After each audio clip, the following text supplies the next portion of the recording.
L'iPhone Air, ça fait maintenant plus d'une semaine que je le teste au quotidien. Cet iPhone est vraiment choquant, surtout lorsque vous le déballez, que vous le sortez de la boîte, vous vous rendez compte que vraiment 5,6 mm d'épaisseur dans une main, c'est comme si vous ne tenez que l'écran. Cet iPhone est le plus fun du marché, jamais sorti depuis l'iPhone 6, extrêmement résistant avec de Gorilla Glass là-dessus, ce qui permet de supporter jusqu'à 60 kg au point d'impact où il a le plus de chances de craquer. Et en plus de ça, il a seulement un poids de 165 grammes, ultra léger, vraiment au quotidien.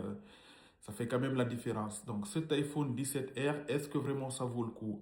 Cette finesse, elle a un prix parce que cet iPhone embarque une batterie de 3100 mAh contre 3600 pour l'iPhone 17 standard et presque 4000 mAh pour l'iPhone 17 Pro. Donc c'est l'iPhone cette année qui a la plus petite batterie.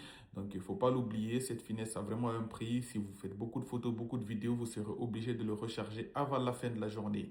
Cet iPhone a toutes les dernières technologies aujourd'hui. Voilà, A17 Pro, voilà, ultra puissant, nouvelle puce réseau, C1X.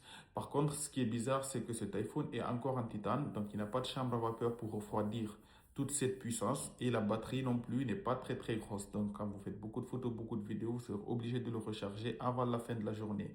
Est-ce qu'avoir un téléphone ultra fin et élégant justifie d'avoir une batterie qui ne tient pas la route?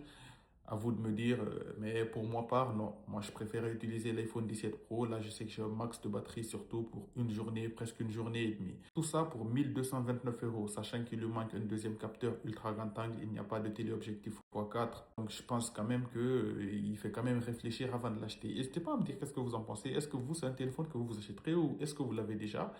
Peut-être que, voilà, vous avez une autre expérience de ce téléphone. Allez, peace.